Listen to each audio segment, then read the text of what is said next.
And they don't make these things for people my height.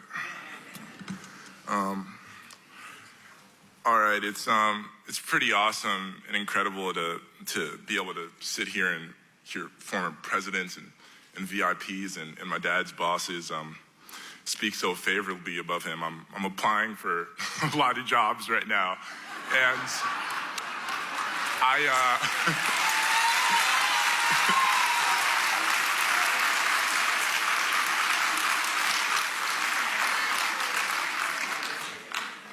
I just hope in that 3 years time or so, whatever place is dumb enough to hire me I hope my bosses look as favorably upon me as my dads do.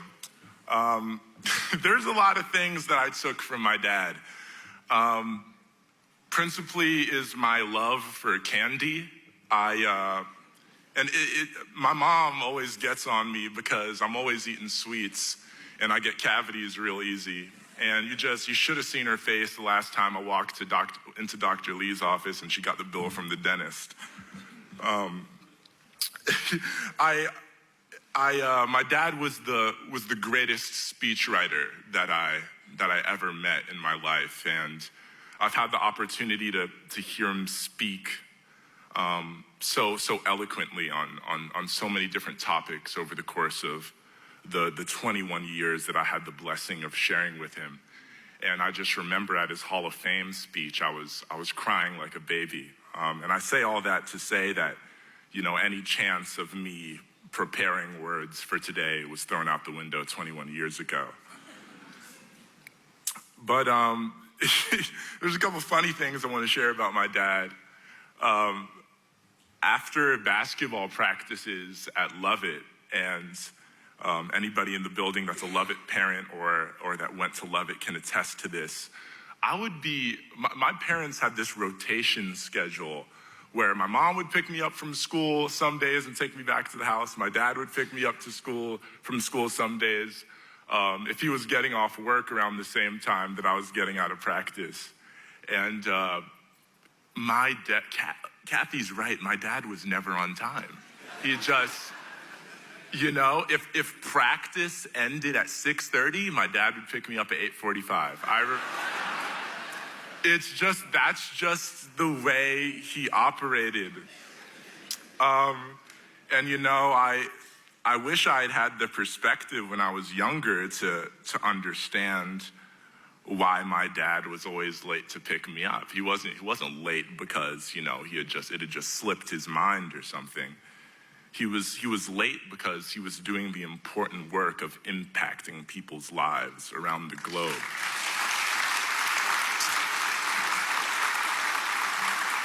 And if I had the same perspective that I do now, when I was a teenager, I would have told him to take all the time that he needed. I don't want to run too long here, so I would like to speak on some special moments that I got to share with my dad ever since I moved back home to Atlanta after graduating college in May. And there was one morning when I remember I'd heard about this book called Good, Beautiful, and Kind by Pastor Rich Viadas, who's based out of Brooklyn.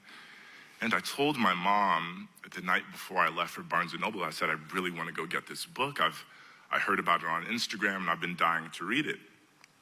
So the next morning, I was at Barnes & Noble's at 9:59 in the morning, 1 minute before they opened. And when I went in there, they looked around for the book and they got it for me. And I read half the book before I even left the store. And when I came home, it was a really special moment. I got to share some of the beautiful passages of that writing with my dad. And for those of you that aren't familiar with that title, Good and Beautiful and Kind, is a title adopted from a Langston Hughes poem called Tired. And that poem reads, I am so tired of waiting for the world to become good and beautiful and kind. let us take a knife and cut this world in two and see what worms are eating at the rind. And that poem resonated a lot with me, not only a couple months ago, but also today, because just hearing the stories of my father today, I'm reminded that my dad really had a hunger to get to the core of things, to get to the core of people, to get to the core of this world. And I truly believe that's what drove him into our hearts. And he had this massive magnetic gravitational pull, and he pulled us into his orbit. And we were just so blessed to get to spend the time that we did with him. And I want to end my words today with just a little bit of the perspective that I've adopted over the course of last night and this morning during these beautiful services. My dad passed away at age 58. My mother's father, Katumba, from which I bear my name, passed away at age 54. Over the last 3 years, I've witnessed not only in myself, but I've personally experienced with other people my age. People my age feel like we're waiting around for a purpose, like we're waiting around for a calling.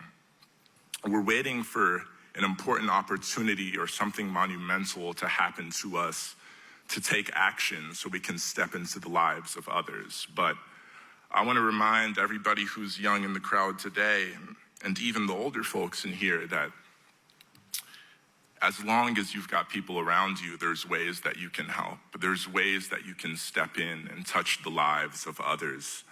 My dad was a gigantic, beautiful, shining example of that. And I'm going to be thinking about him for the rest of my life. So I love all of you guys. Thank you for coming out today. And I'll leave the rest to my beautiful sister and my handsome brother, JJ.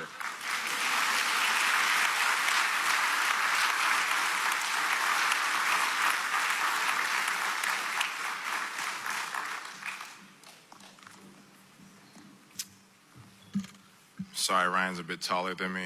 I want to thank Eastside for hosting us. And I want to thank everybody for coming out, friends, family, associates. As it says on the screen, my name is Jean-Jacques Mutombo, and I want to clarify, my name is Jean-Jacques Dikembe Mutombo Jr.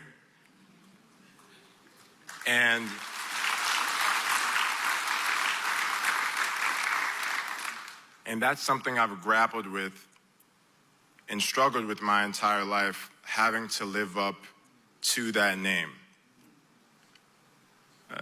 I didn't prepare words today because I wanted to speak from the heart, but we are all witnesses to the life of Dikembe Mutombo and his greatness and what that means to all of us. He's impacted us in some way.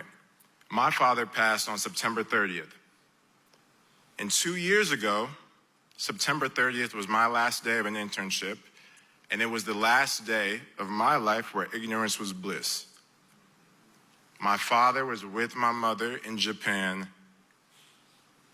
and when he came home, and my mom told me, Jean-Jacques, we're going to the hospital with your father. That was the last time I saw my father walk without any support in my life. But my father was resilient. Anybody who knows Dikembe knows that he was not going to give up. I saw him go to physical therapy. I took him to physical therapy, whether it was the replacement of a catheter or there was screening for cancer. All of those things I witnessed. I used to have dreams that I would see my father walk again. I never saw my father walk again. When people would visit my father, they knew that he was eager to get back out into the world. He would ask about the travels they'd been on and when he could join, and he was eager to work. but he didn't get to witness any of the work that he had started anymore, and he will no longer be able to witness it. But we all get to witness it, and we have witnessed it. President Bill Clinton is a witness. Masai Ujiri is a witness. My mother, Rose Mutombo, is a witness. NBA Commissioner Adam Silver is a witness. Georgetown teammate Alonzo Mourning is a witness. Georgetown coach John Thompson was a witness. President Kennedy says something in his inaugural address saying, God's work on earth must truly be our own. And it's something that always stood out to me because I believe that's what my father embodied, that he tried to actualize positive change in this world. In the 2000s, I would go visit my dad in Houston because we were living in Philadelphia, and he would have a miniature model of what would become the Byumba Marie Mutombo Hospital. In 2015 and 2016, I got to see that model in real life. He actualized his ideas. God's work on earth did come to life. And when my father was sick, I was speaking to him in the room once. There was a hospital bed beside the bed that he used to sleep on. And we were having a private conversation, and I just was talking about Africa and all the things that we could do in this world and how we can make it better. And my father just looked at me and said, do you think I've done that? And I think we all know the answer, that he has done that. Thank you to everybody for coming.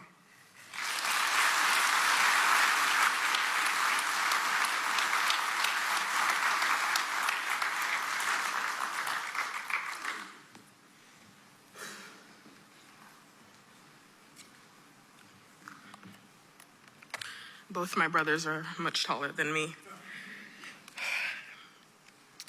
On behalf of my family, I just want to say thank you to everybody who has come from all over the city, the country, and the world to celebrate the life and legacy of my dad, Dikembe Mutombo. We have heard a lot about who my dad was and what he meant to so many people this weekend. He was larger than life, a giant, an icon, a legend. We have heard about his boundless generosity, his inspirational spirit, his genius, and how he was so willing to take care of others before himself. And I thank you for sharing all those stories. And I hope now for a moment, you'll let me share the perspective and memories from a certified, as my family will let you know, daddy's girl.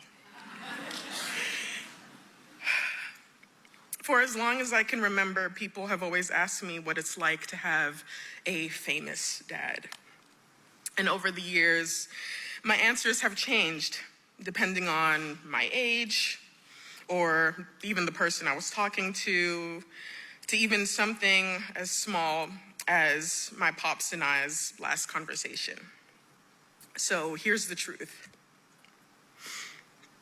My daddy was my best friend.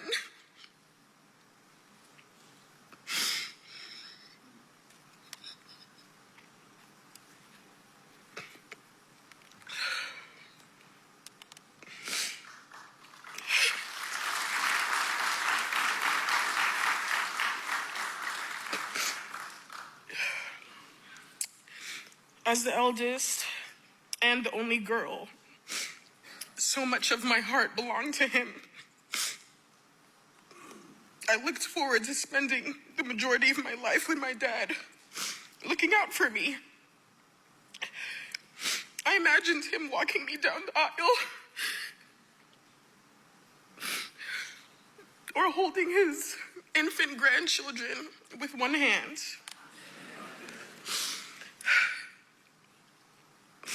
He was meant to just be one call away.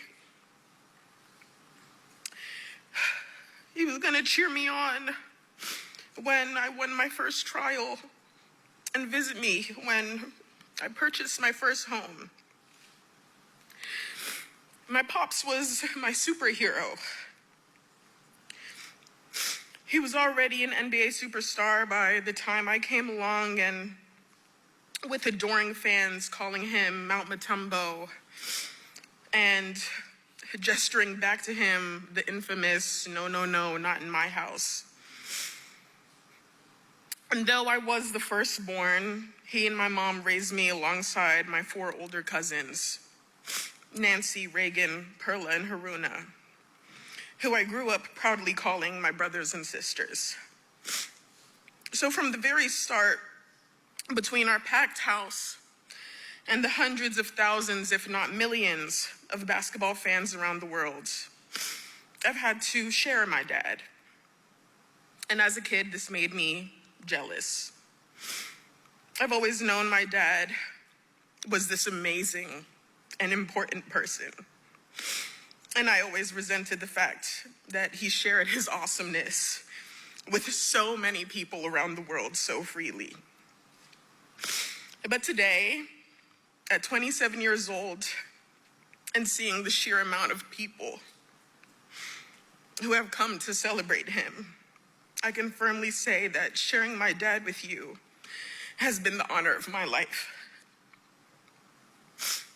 For better and for worse, my dad loved, and I mean loved, being Dikembe Mutombo.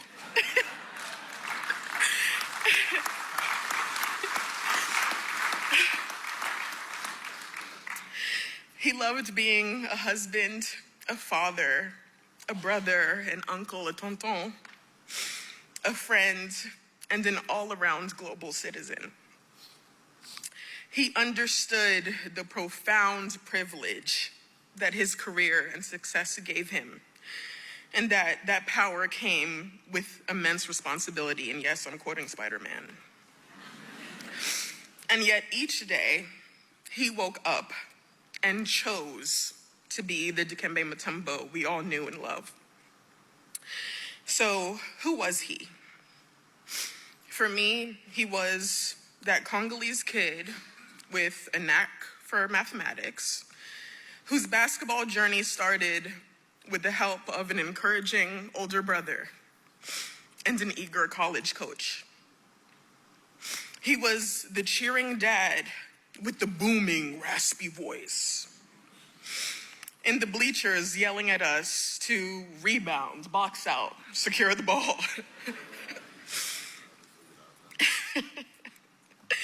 He was the considerate tall guy at the back of the chapel, supporting his kids' voice recitals in such a way that wouldn't block the other parents' view. He's the goofy dude that misplaced 4 brand new iPhones on Christmas Day. He was Dikembe Mutombo, the dancer, the music lover, the bad picture taker, the world traveler, the family movie night goer, the here's a little something sneaky money giver, the so what are you studying now interrogator, the hospital and school builder. He was our father, our gift, our Superman. And he was the best girl dad I could ever ask for. Pops, I miss you. And I'm really looking forward to seeing you again. I'm sorry for all the times I did not call or text you back, and every other time I made you worry. I know there are promises I made that I wasn't able to deliver before you left us. But I promise to keep working for you, and for Mommy, and for JJ and Ryan. I love you to the moon and back 1,000 times. Rest in peace.